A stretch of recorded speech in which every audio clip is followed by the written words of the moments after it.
There's 104 days of summer vacation, and school comes along just to end it. So the annual problem for our generation is finding a good way to spend it. Like maybe building a rocket or fighting a mummy or climbing up the Eiffel Tower. Discovering something that doesn't exist or giving a monkey a shower. Surfing tidal waves, creating nanobots or locating Frankenstein's brain. It's over here! Finding a dodo bird, painting a continent, or driving a sister insane. As you can see, there's a whole lot of stuff to do before school starts this fall. Come on, Barry!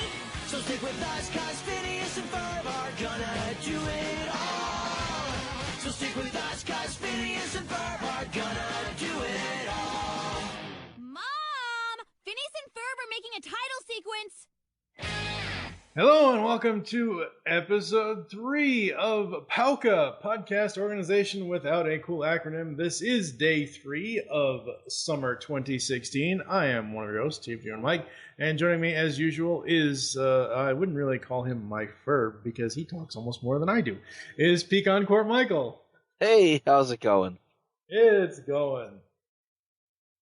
It's going. Yeah. So today Right. we are continuing on in our Phineas and Ferb journey. We got 2 more 11-minute cartoon episodes to talk about here. And, it's going to be a fun little jaunt. And I'm sure there's going to be a lot of references. There's probably going to be a lot of innuendos and don'ts. Innuendos. What'd you drop? I didn't drop anything. That was a gust of wind that came up. Yeah. Gust of wind. Okay, all right. You had the beans tonight, huh? No. Not a No. Gust of wind coming in from the outside. It's not a gas of wind. I'm not a windbag here. You got the windows open? Yeah. Well, it's a nice night. No wonder it sounds like you're sitting on a train track, just walking down the tracks like a hobo, Yeah. with your stick and over your shoulder with all your belongings tied to it. Didn't Doofenshmirtz do that at one point or another in one of these? I don't Most even likely, remember. yeah. So here's the thing, folks. We and I'm not trying to make this intro too terribly long, but it's already gotten that way. When they originally stated that Phineas and Ferb was going to be ending last year, their last episode is called The Last Day of Summer.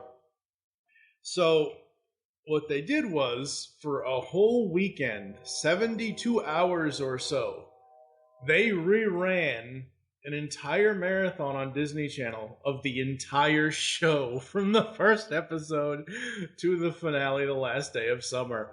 And it was epically awesome. A buddy of mine, Doug Abel, who does the Talking About My Generation podcast, he's a huge Phineas and Ferb fan as well. And I had mentioned something earlier before we recorded this, that I needed to take a break. I had already watched one of the episodes and I needed to take a break. It wasn't because I was watching Phineas. And he's like, yeah, marathoning Phineas and Ferb, as good as the show is, it's kind of a trek. I said, I didn't need to take a break because I didn't need to take a break because I was sitting at the computer for 2.5 hours doing other crap before this. Mm. So, all right, we're going to get to the Magnificent Few and not Flop Stars. Swinter. After this. So this is what happens when we record day 3 of summer 2016 at 11:45 at night, folks. Yep. We'll be back after this.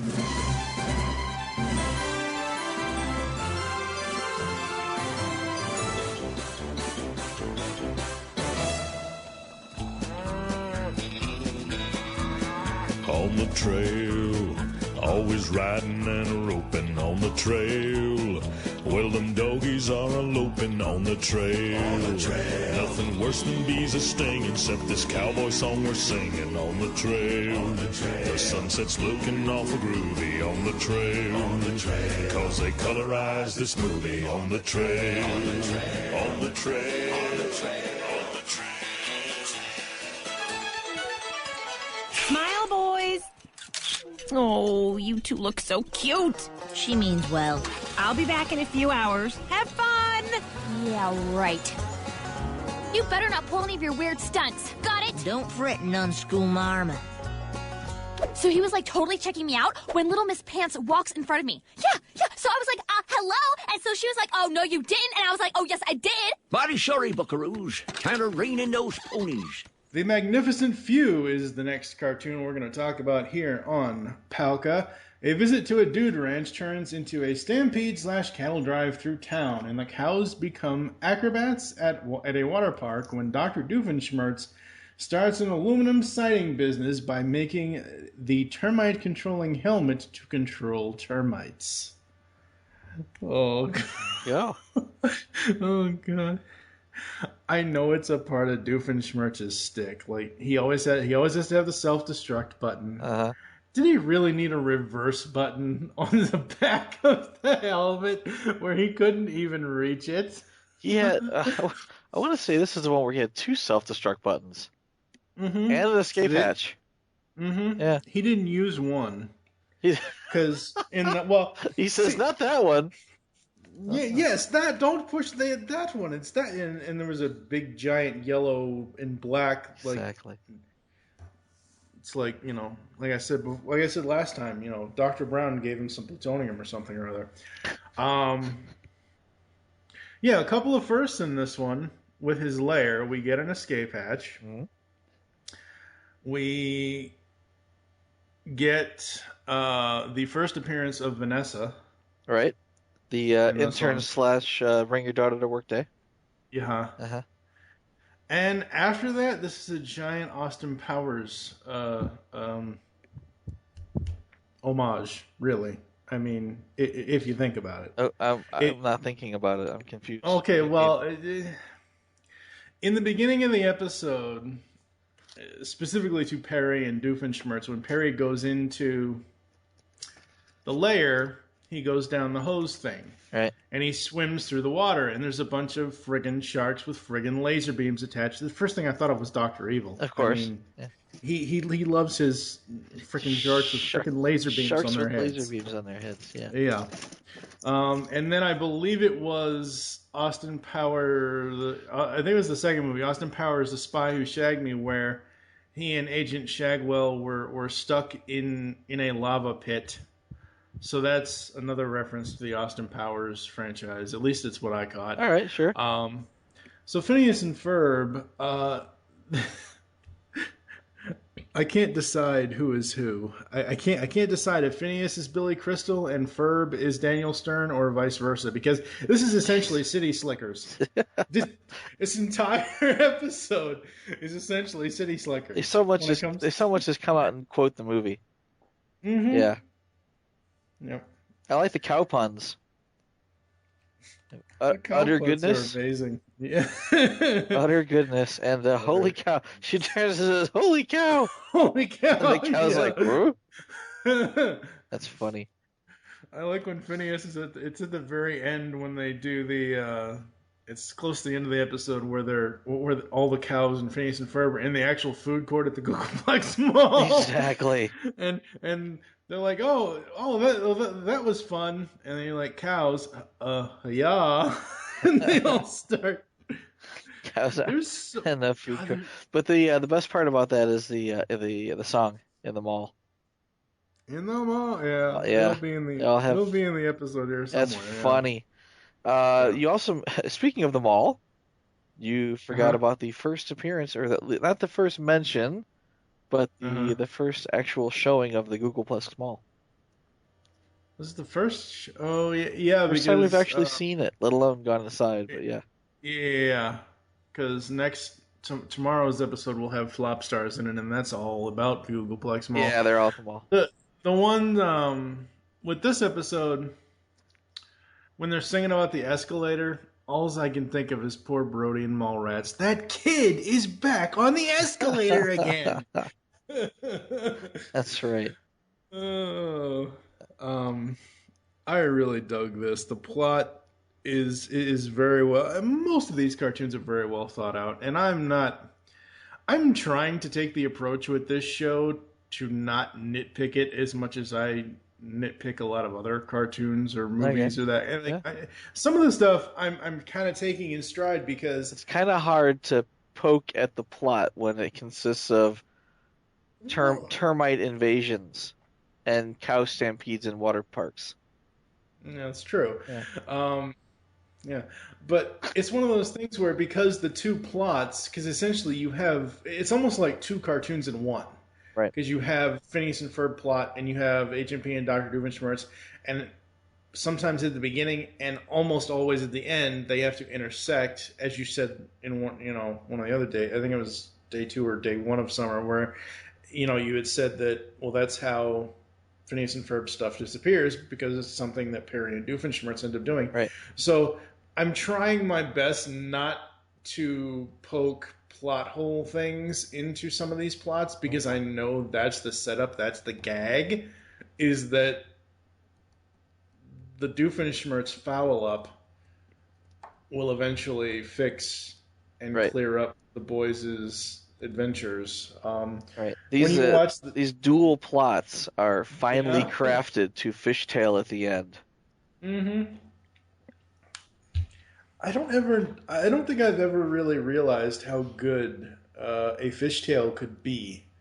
Like, no. I don't mean a physical, actual fishtail. I mean, normally when you use the term fishtailing, it's a car out of control kind of thing. Okay. And some of these episodes, as we go along, will get very out of control, and they will be brought back into control. But, I mean, I don't know. Okay. What did you think of the Magnificent Few overall, as far as the plot goes? I liked it. There were some likable moments. The thing that made me laugh really loud, like I was like, ha ha ha ha. Whoa, sorry. It's Candace. Everybody goes down the Cliffside Water Park. In fact, I think it was called the Cliffside Water Park, and they go down the slide. Yeah. They go down all the cows, Phineas and Ferb. They all go down the slide. Candace bounces off the slide, hits the side of the mountain, falls into a cactus, falls into snakes, falls into scorpions, and there's a little sign that says "Beware scorpions." She keeps falling. I laughed so hard. What was it? It's a Mel Brooks quote. Mel Brooks quote says, "Comedy and tragedy. Tragedy is when I cut my little finger, and comedy is when you fall down a manhole and die." This is exactly what this was here. I laughed so hard because Candace was going to die every time she hit a different part of that mountain. I laughed so hard.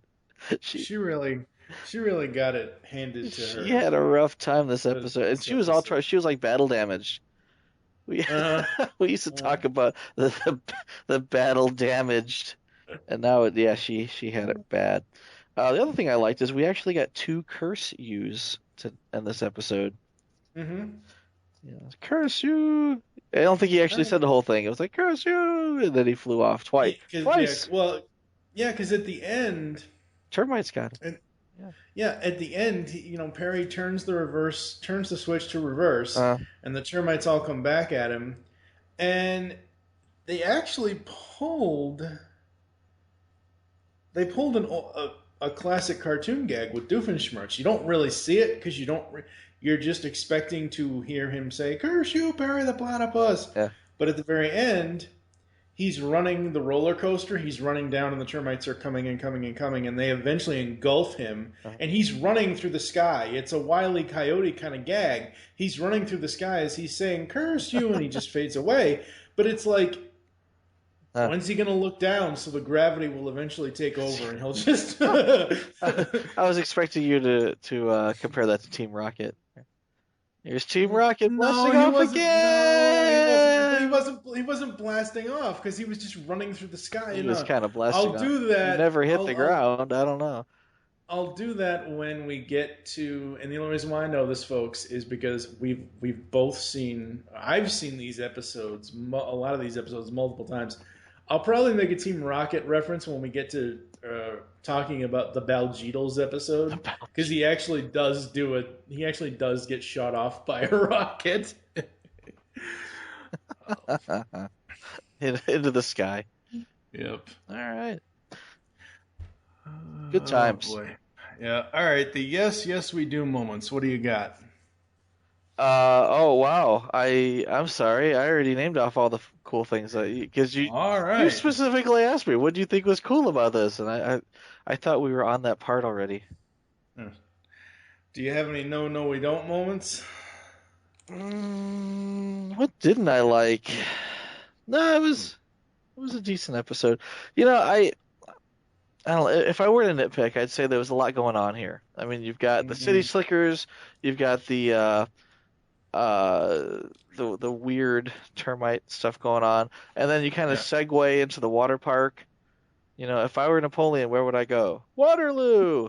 You know, and then it all just kind of weaves back together. I mean, Yeah. that would be my only complaint. There's just a whole lot going on here, more so than usual. I really didn't have too many things. I don't really have anything to complain about either for things I didn't like. I will say, as soon as I saw Isabella's horse, her little pony there that she gets, and she gets all googly-eyed over. I forgot about that. It's the My Little Pony. Yeah, it's a My Little Pony reference, but the first thing I thought of, and I blame you for this. What? First thing I thought of was Professor Princess. Oh, that's right. Forgot about that. You know, right here on my notes it says My Little Pony, and I completely forgot.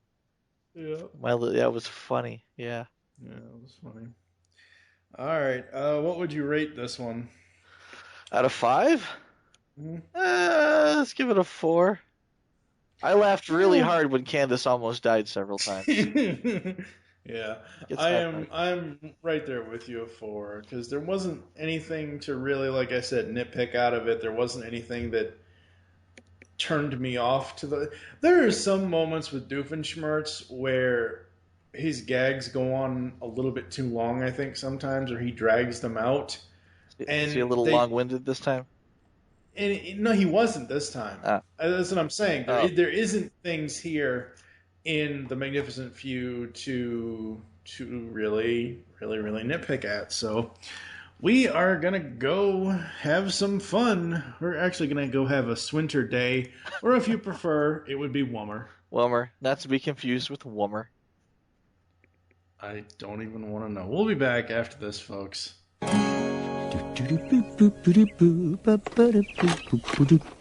So, what are you boys thinking of doing today?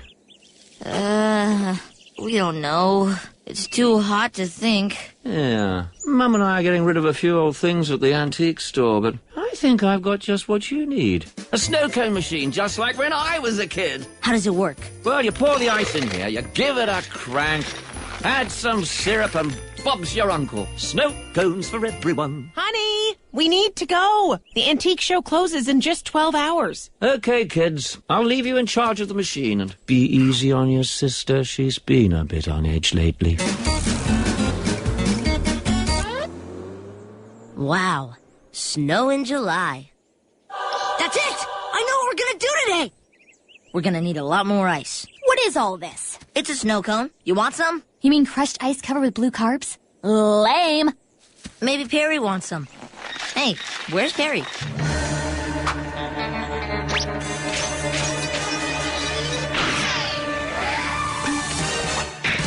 Morning, Agent P. I'll get right to it. This time we're worried about Doofenshmirtz buying laser pointers. I mean, 2 or 3 of them would be fine, but he just put in an order for 18,000 of them? Only a crazed, evil, and diabolical mind would do that. I'm sure you'll know what to do, Agent P.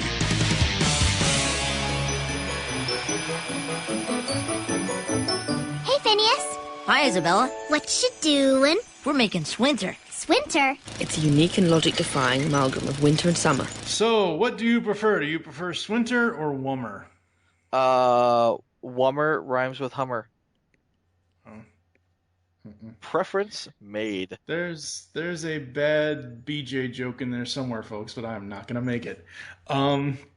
So we have Swinter. Phineas and Ferb use a snow cone machine to create Swinter, a unique and logic-defying amalgam of winter and summer. Meanwhile, Candace follows Jeremy around after noticing him hanging out with what looks like a girl. Elsewhere, Dr. Doofenshmirtz plans to melt all the chocolate in the tri-state area with his Meltinator 65000. That's awful. I completely forgot what the evil scheme was for this episode. Really? It was that unmemorable. Yeah. Huh. He spent a goodly chunk of the episode just aiming his inator at a truck that was hauling chocolate for some reason. Yeah. Yeah, there's a few no we don't moments in this for me. But the plot overall I think is fairly straightforward, and it's all, if you think about it, this entire episode is based around desserts.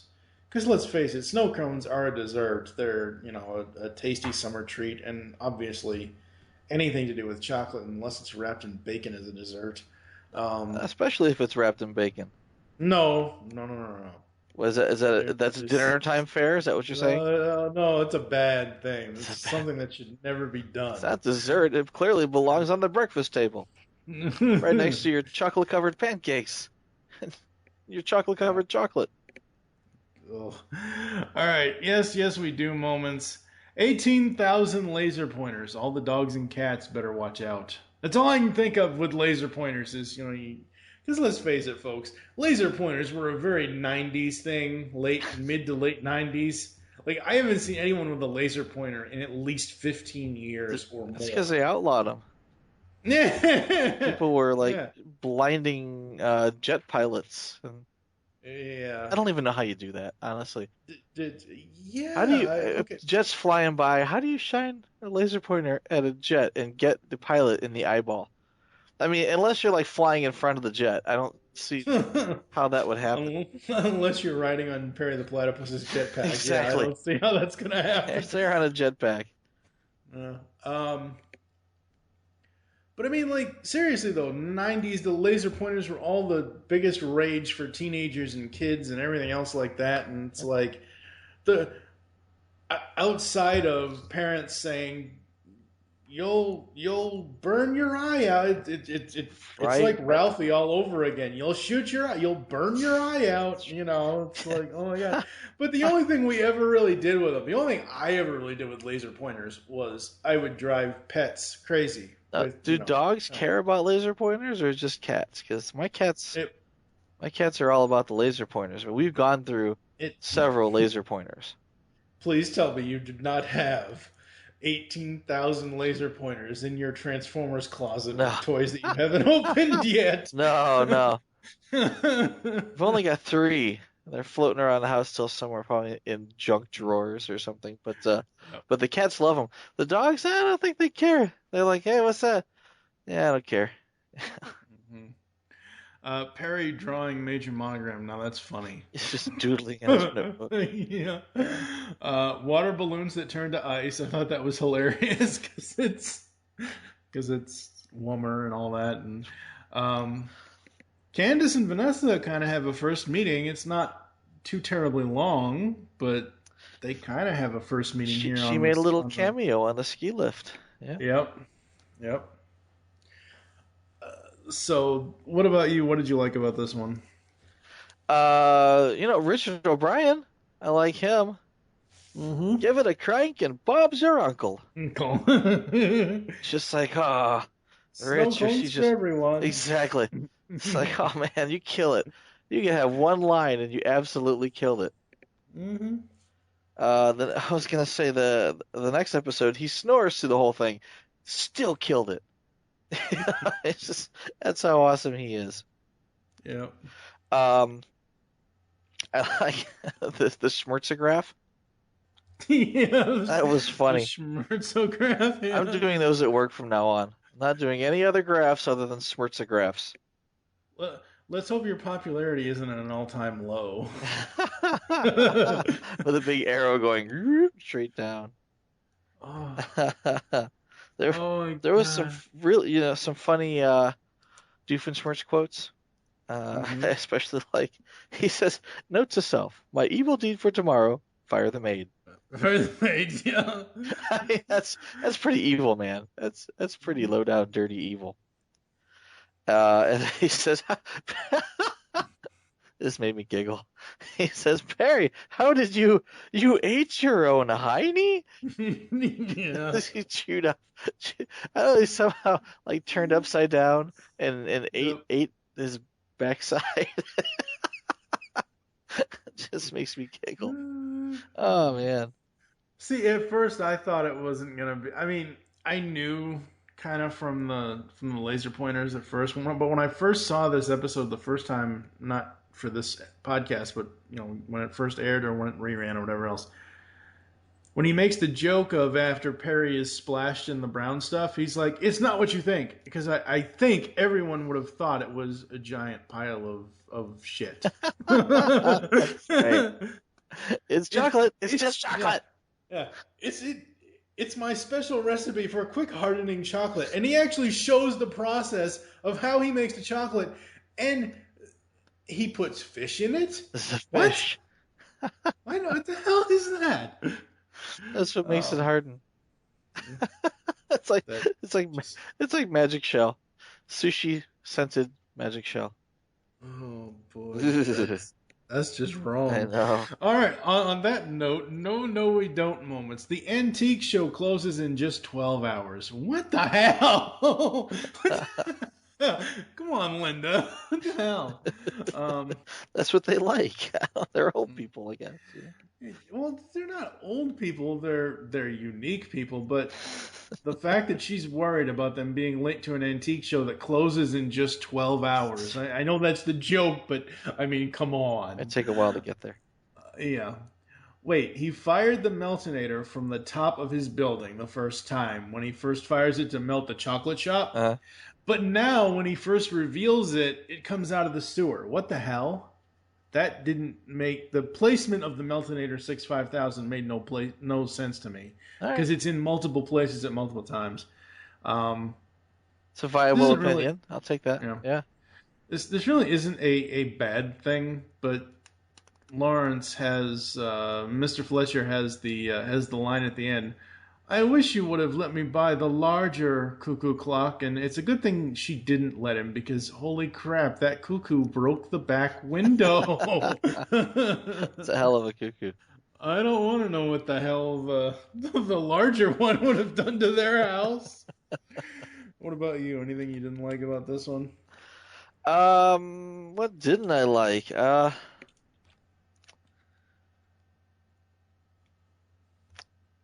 I don't think I would have gone through that much trouble just to make snow cones. Yeah.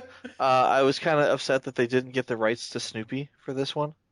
Because no, clearly it was a Snoopy snow cone maker he had with no Snoopy. Yeah. And I'm like, what the hell, man? Come on. Get the rights to Snoopy. I can't imagine how much that would cost, but it's funny. There was no Have You Seen Perry? There was Have You Seen Candace? Mm-hmm. She was under the surfboard or under the it's not a surfboard, it's a what is that called? Boogie board? A snowboard? It's a snowboard. Yeah. Okay. The bobsled joke. I love the bobsled excuse joke. me, Bob. Excuse me, Bob. Excuse me, Bob. Those are all named It's Bob. a bobsled. It's a bobsled. It's a bobsled. I think Buford has the same diet as Martin Riggs from Lethal Weapon 3. Because as I said in day one of summer this year, I said that I actually watch these because I'll sit here and make sure my audio is being recorded properly. I won't just, hit record and then go do something else. Yeah. I'll actually so I do watch these episodes twice. All these cartoons that we're doing, I watch them twice each time. Once for the recording and once for actual note-taking purposes. And, dedication. Yeah, I know, right? Well, I have no life, so there's that. So I've seen the gag twice where she gets, Buford to drag her up like a sled dog would. Yeah, and twice I've seen her throw him a dog biscuit. I'm like, wait, no, that really wasn't a dog biscuit, was it? Yes, it was. Tosses him a dog biscuit. Now that sound effect when he chomps on it, that comes from somewhere. I recognize it, and I'm like, oh man, where is that from? Yeah. It wasn't the Scooby snack sound. It was, or maybe it was. No, it wasn't. Maybe, I don't think it was, but who knows? They recycled some sound effects there. Maybe some other diehard Phineas and Ferb Disney Scooby-Doo fan can let us know. Anything else on Swinter? No. Nope. What would you rate Swinter? Oh, man. I don't know. I mean, it wasn't a terrible episode. It wasn't fantastic. I'd probably give it a 2. Really? Yeah. I mean, honestly, there wasn't that much to really remember it. Oh, there were so many good jokes in this, though. The Heinz, you ate your own Heine, the bobsled joke, the dog biscuit thing. I think you ate your own Heine was the only thing that really made me giggle, and it wasn't like, and it wasn't like, oh man, what was the last joke that made me laugh so hard? The Candace nearly dying. Yeah, exactly. Nobody was thrown down a mountain, so. Nobody was thrown into a pit of scorpions. Exactly. Right? There were no scorpions involved. Yeah. There's no guy in the distance yelling, "Get over here!" Ladies and gentlemen, when you can throw a Mortal Kombat reference into a Phineas and Ferb podcast, you know your life is complete. All right. I'm actually going to give it a 4.5 because I laughed a lot with some of the jokes. Right. I thought it was a really, really cool episode. And it also reminded me of The Simpsons. This is when Candace first is talking to Stacy, and the snow cone, it's mounting up on her window is getting darker because the snow is mounting up against the house. Reminded me of The Simpsons when Bart makes a snow day happen, and they get out of school because he wished for a snow day or something or other. So I really dug this one. I thought it was great. All right, we will be back after this. You're gonna hear some other podcast ads from the network and our partners and some other stuff as well. We will be back in a moment for final thoughts on the Magnificent Few and Swinter. Ah, Perry the Platypus! As usual, your timing is uncanny. And by uncanny, of course, I mean completely canny! So, Perry the Platypus, let me introduce to you my assistant, Vanessa. Whatever. She's new. Pixels in the Animation is the Geekcast Radio Network's video game cartoon review show. We are covering every episode of 9 different video game cartoons. Join TV's Mr. Neil and myself, TFG1Mike, as we trek through multiple Mario tunes, Zelda, Captain N, Mega Man, Sonic, and we are also driving through Donkey Kong Country. Pixels in the Animation is 100 episodes of video game cartoon goodness, so tune in to help us find the Pixels in the Animation, which you can find every Wednesday on iTunes and www.geekcastradio.com.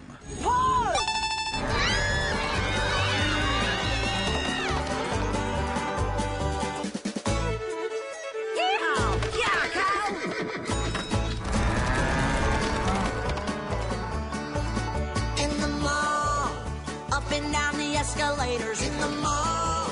I got a hankering for potatoes in the mall. In the mall. 'Cause pretty soon now it'll be about time to stop for fiddles in the mall.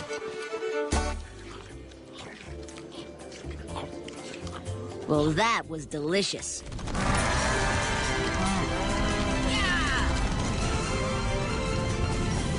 A stampede through downtown? I mean, who does this? Those two are so gonna get it.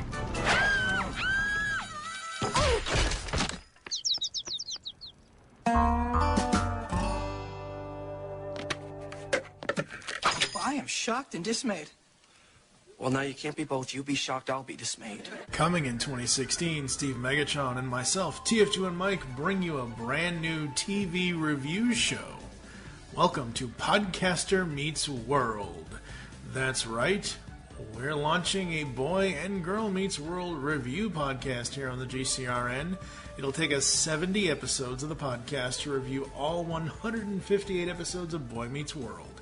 After that, we will tackle Girl Meets World. You can find Podcaster Meets World on GeekCastRadio.com and iTunes starting late summer, early fall 2016. So come on and walk through the world with us. I love the thing they call Doofenshmirtz Evil Incorporated. As soon as he walks through that front door, no more Perry the Platypus. It's genius, right? Oh, I told Nancy to keep the back door locked. Note to self, my evil deed for tomorrow, fire the maid. What are you looking at? Not so fast, Perry the Platypus. Don't worry, it's not what you think. It's my special recipe for quick hardening chocolate. Between you and me, my popularity has plummeted to an all-time low. But everybody loves chocolate. What if I could recreate chocolate in my own image? Behold, the Meltonator 5000, powered by thousands of laser pointers. It has a melting capacity of 7. That's on a scale of 1 to 5, so that's a big number. Here, watch this. Collect my harvest through the city streets where it will be processed with my secret ingredients to produce the most irresistible confection in the tri-state area. Now, do you understand what you are up against? Come on, you didn't get any of that? You didn't get any of that? All right, folks, we are 3 days into the 104 Days of Summer, 104 podcasts. We've seen 6 total Phineas and Ferb 11-minute cartoons. What are your overall feelings so far in this first season? It's a good start. Yeah, I know it gets better.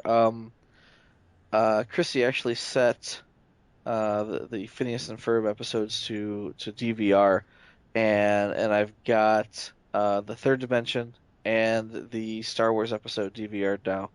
So I mean, I know it gets a lot better, and it's already a strong start. Yeah, I mean, for me, there were no vocal issues. Phineas's voice is really starting to sound like he normally would sound. I think it was just that first episode, that the roller coaster episode, where he maybe Vincent Martella had a cold that day, or maybe I don't know. But I mean, I haven't noticed anything vocally from any of the voice cast that was out of place. I think it was that first episode was just a change in voice direction.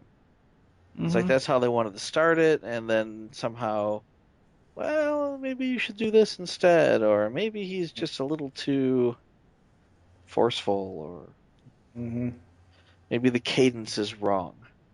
Yep. It changed it up a little bit. Yep. All right. Thank you for joining us here on PALCA, podcast organization without a cool acronym. There's some ways to get in contact with us or leave feedback for the show. Visit the website, geekcastradio.com. Leave the show's feedback in iTunes. Please do this. You can also listen to us on Blog Talk Radio. Follow us on Twitter at TFG1Mike is my Twitter. What is your Twitter? PecanCtMichael. You can also follow at Geekcast Radio for all the other network updates. Please become a fan of us on Facebook. Search out Geekcast Radio Network. Call the voicemail line. Tell us the show you're leaving the message for and your name, 502-526-5821. We hope you enjoyed this episode of PALCA and wish you'll join us next time when we will be giving you our thoughts on the next episode of Phineas and Ferb, which is Are You My Mummy? And Flop Stars. For now, I am TFG1Mike with Michael Wilson. Thank you for listening. Until next time. But wait, there's more! Aren't you a little young to be a podcaster? No, I'm not. Aren't you a little old to be watching this cartoon show? Yes, I am. It's good to see the nation's senior citizens taking an interest in cartooning. Yes, it is. Yes, it is. There's not really any more. That's about it.